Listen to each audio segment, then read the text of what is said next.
On the morning of December 1st, 2019, Chief Ignatius Odonukwe left his home on Maduke Street in Ikoyi, Lagos State, Nigeria, believing that he was about to complete one of the biggest business deals of his life. Chief Ignatius was expecting to receive 900 million naira for his property in Abuja. However, what the successful businessman didn't know was that he was about to embark on the kind of journey that he would never return from. Chief Ignatius Odonukwe was not just any ordinary businessman. The 67-year-old billionaire was the owner of the popular Firman generator company. He was a philanthropist and a successful entrepreneur who had built his wealth through real estate development and gold mining. He came from Anambra State and was known for his kindness and willingness to help others. On that December morning, Chief Ignatius had visited his lawyer's office to collect the final draft of the document for the sale of his Abuja property. The lawyer had offered to accompany him to witness the transaction, but the chief declined, explaining that his journey was not straight. He needed to make a stop at the Ikoyi Club to meet someone before proceeding to meet the potential buyer. However, when hours passed and Chief Ignatius did not return home at his usual time, his family became deeply worried and began making phone calls to find out where he was. They tried calling his mobile phone numerous times, but there was no answer. They kept on trying until eventually the phone went completely dead. The family assumed that he had been kidnapped and then waited anxiously for a ransom call from the kidnappers. However, this call never came. Days turned into weeks and there was still no word from Chief Ignatius. The family had been asking around, but no one had any clue where the wealthy businessman had gone. It was then that they decided to reach out to his lawyer, who provided the first clue about what might have happened. The lawyer told the family that Chief Ignatius had indeed visited his office that morning to collect the documents for his 900 million naira property sale. Before it got to that point, the lawyer had wanted to look into the potential buyer, but the chief had asked him not to, stating that the potential buyer wanted to keep the transaction private. This information would prove crucial in the investigation that was about to begin.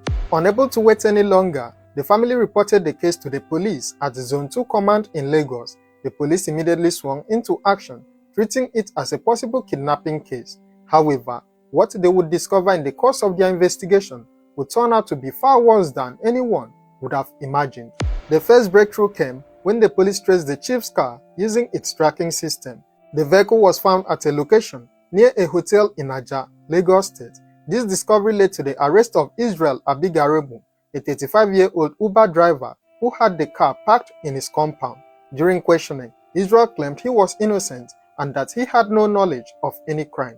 He explained that a man named Arinze had brought the car to his house on December 1st, telling him it belonged to his master, who had traveled out of the country.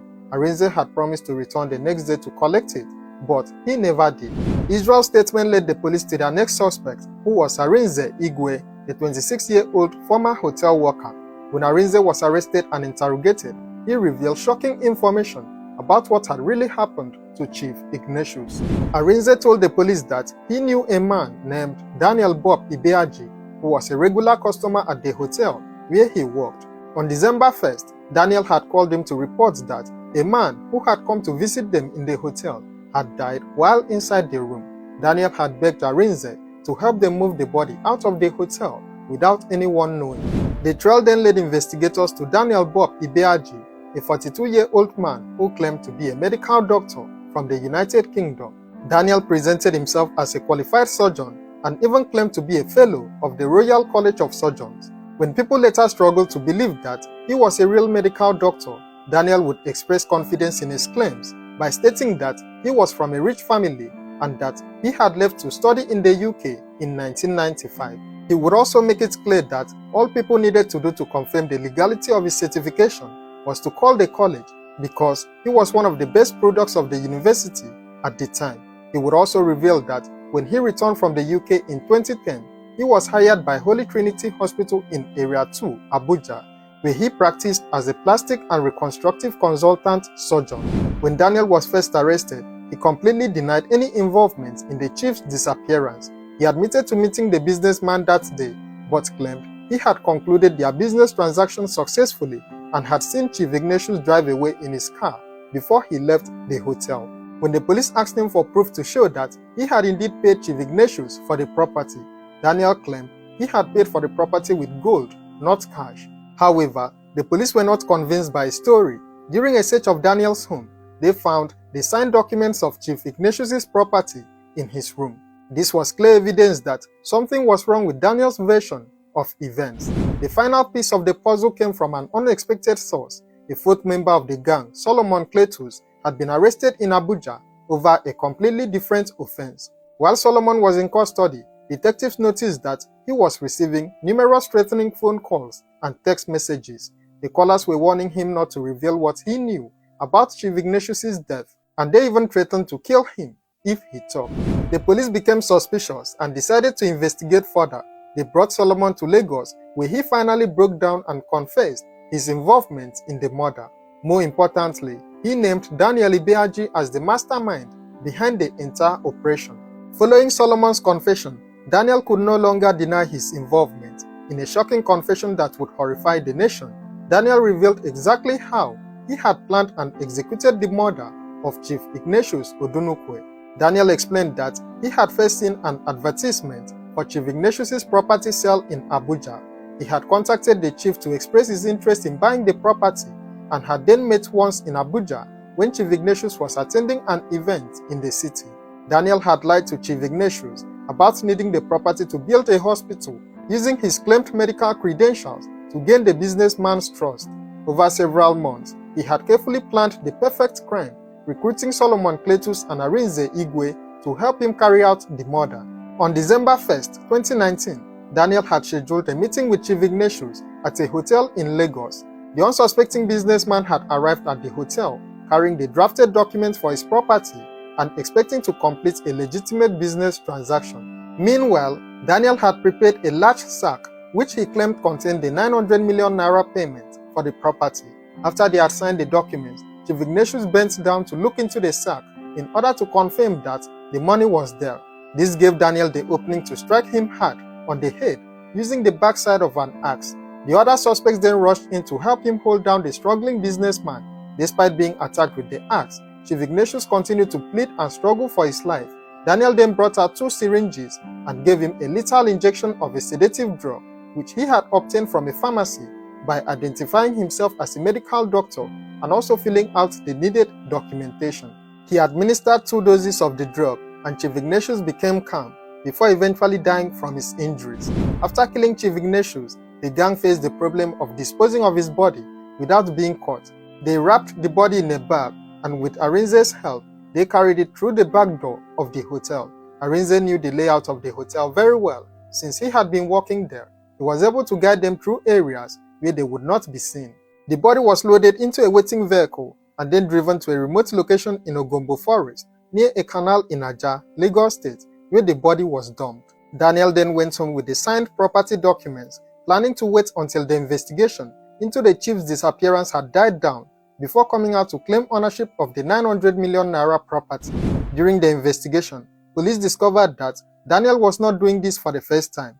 He had allegedly been involved in similar murders in the past, using the same method of pretending to buy expensive properties and then killing the owners. One of his previous victims was a commissioner from Bayelsa State named Honorable Depologa.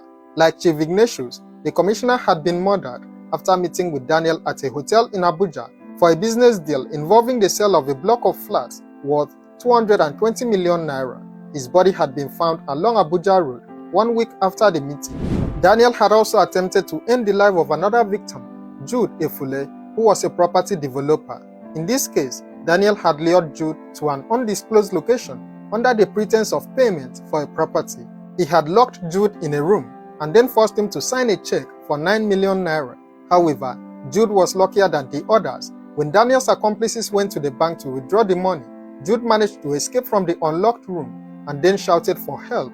The neighbors heard his cries and then called the police, who made their way to the scene. This incident had led to Daniel's arrest, and he had spent 11 months in Kuje prison. But instead of learning from this experience and changing his ways, Daniel had continued his criminal activities, eventually leading to the murder of Chief Ignatius. On January 21, 2020, more than a month after Chief Ignatius had gone missing, the suspects led the police to the area where they had dumped the body. The decomposed remains of the chief were evacuated, and later handed over to the family for proper burial. During his confession, Daniel expressed regret for his actions, admitting that his lust for money had driven him to commit the murder. The other suspects also provided details about their involvement in the crime. Solomon revealed that Daniel had promised to pay him 2 million naira for his participation in the crime, while Arinze claimed he only helped to move the body because he thought the man had died accidentally and that Daniel had also promised him 2 million naira as loan. Sadly, none of the accomplices ever received the money they were promised.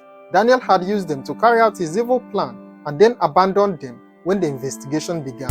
I did my preliminary and I went through my medical college in Edinburgh and I graduated, and then I came back to the country, and then I've been doing some small mining businesses, buying some petty golds and casting and selling, and that's it basically. So you're actually a doctor. So yes, what made you to go into online thing, posting things online? How did you get? No, I didn't do anything online. It was the address, the advert on the board. Yes, in this property. It was an online thing. So I think the security of the house now called him that someone is interested, and that was how he ordered the person to give me his contacts. Then we talked. So his visit to Lagos, to Abuja, we met. Then he came to Lagos. It was in Lagos the gruesome attitude took place. So how did this one now happen? How did it happen? Yeah, I invited him to my hotel room at Atikan where he used to work. Before the invitation, you have planned you are going to kill him. You have planned it. Okay. So how did it happen? Yeah, that's why I invited him. When I invited him over the property sale, and I invited him to my hotel room. He came to my hotel room. Before then, they've already stationed in my room. So when he came, we were able to. I screamed at him. At the point of trying to grip his fears, they were able to get him from the back and we subdued him. So you have planned it before you now carried out the action? Yes, please. What made you to believe killing him is how you can get money from him? That was lost. Lost how? It's lost for materialities. But lost how? I say it's a lost for money. So have you gotten the money now? Are you satisfied the way you are? I feel like a monster. You are coming from jail and you are going back to jail. Does that bother you? It does bother me. How? How does it bother you? It does bother me. Who did you meet in jail? You met someone here in jail. Who is the person? Solomon. You met him in jail. Solomon. Was it the one that lured you to doing this? No. So you lured him? Yes. You lured him to join you. How much were you paid? What did you pay them? Each one of them. Touch the person, tell me how much you paid. Discussed with them. They were not paid. So thereafter, how much did you give them? They are yet to be paid. Yet to be paid. So how much did you realize from this deal? Nothing. In the pharmacy. Pharmacy how? Is it off the counter drug or injection? No, it's off counter. But I discussed with the pharmacist and they gave me the poison book to sign. Okay. It's not off counter injection. No, you signed. Yes, that's right. Okay. It's not on the shelf. It's off shelf. Yeah. So yeah, and they gave it to me. Where exactly? What area? I don't know. Aja? Is it in Aja? Is it in Yeah, I think it's around here, around Aja here. Okay. I work at African Beach Hotel. African Beach Hotel? Yeah. Okay. So how did you get to know this man? He was once our guest in the hotel. Okay. So he comes often and go. That is where I know him. Okay.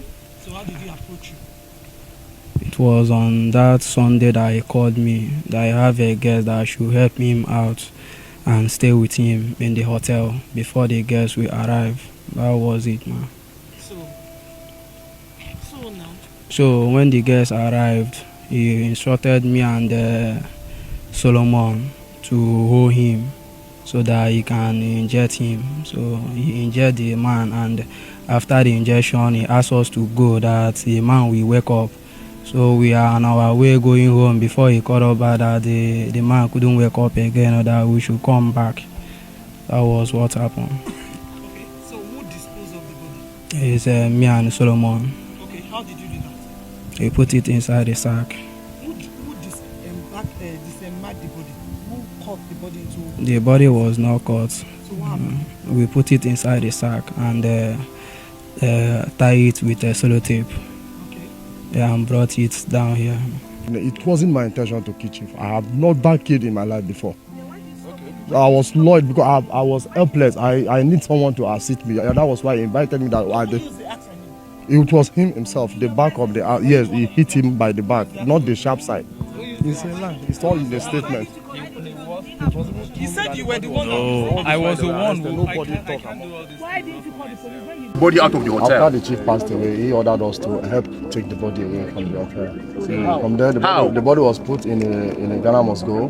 Then from the Ghana must go, supported with a carton because the Ghana must go tear. It cannot be. Did you chop the? How did you do it? Did you do this? No, it was full body. Put then being selected, the carton was Easy for you missed. getting you are not getting the shot. The hotel was not easy to get out, but there's one of us who happens to be Arinze, who says he was once a staff of the hotel that knows a back road, a back door from the hotel. It was one that the back door of the hotel. Yes, so you moved the body out of the hotel through the back door. Through the laundering section. So it means that you know the hotel very well. I know the hotel very well. Okay, so what made it that all this thing you are doing, nobody noticed what you are doing? Are people sleeping in the hotel? Truly, the laundry has been closed, and it was the help of that other person that said he has worked. Who? Arinze. Arinze is here. Touch him. Where is Arinze? Arinze. That he say This is Arinze. Yeah, he's the one that knows the in and out of the hotel. Okay, so he led you out of the hotel. Yes. So when you got here, what happened? At what point did you chop the body? That's about 7 to 8 p.m. When did you leave the hotel? We were all that same within that hour. From here to the hotel is not that too far. How much besides the chopping? Why can't you just bury him? No, they will not do that. They are criminals now. They are in a hurry. How much were you paid? How much was given? He promised to you. He promised to loan me. They say he's a good loaner. That was how I was invited. How much? Just tell us how much was the amount? 2 million to start up a business. Arinze, how much? Wasn't my intention you are to kill promised to be given? I've never killed before. By Bob. How do you know that? 2 million. Say it loud. How much? How do you know that this place is the most suitable to dump? No, it wasn't that. It wasn't true. You can hear from Arinze. He was the one that hit him once by himself before he asked us to grip him. The same doctor himself. That the injection will be. Who decided that the body should be brought here? How do you know that this place is present? I never knew any place. It was still the same Arinze that there's a lonely place somewhere. This particular Arinze? Yes. Arinze, how do you know? Were you the one? Let him come outside. Let him come outside. That is when the person had that he didn't wake up after the injection. That was when he called me and this guy to come or that the man didn't wake up again, that we should come and help him. Now, how do you know that it's better for you to bring the body here, that nobody will challenge you on your way coming? So it wasn't easy. The road because of the Come.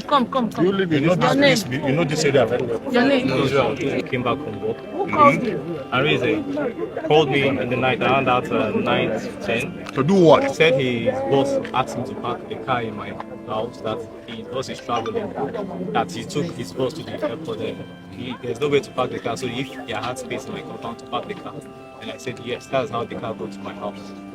So what role did you play? What is your relationship with Bob? What is your relationship with Bob? He is the one always, I'm a Uber driver. He's the one. Who do you drive? If he calls you, if Arinze calls you, Bob. who do you work with? Yes, who do you drive if Arinze calls you for anything? Bob. For how long? Just like 3 times. Okay. If I carried him, just like 3 times I carried him. Where did you keep the victim's car? This SUV? No, he brought it to my compound. Okay. Did you ask him any question about the vehicle? I asked him, he said his boss said he's traveling and he will come and pick it up the next day. That's why I accepted, but if not, I would have said no. With the body now recovered and overwhelming evidence against them, all 4 suspects were arrested and eventually charged with murder. The trial had commenced in November 2021 at the Lagos State High Court, but the case was adjourned till December 6th of the same year for further hearing. It is, however, believed that the case is still active in court, but as of now, there has been no update on the final conviction of the suspects. Share your thoughts on this case in the comments below, and don't forget to like, share, and subscribe to this channel for more true crime stories.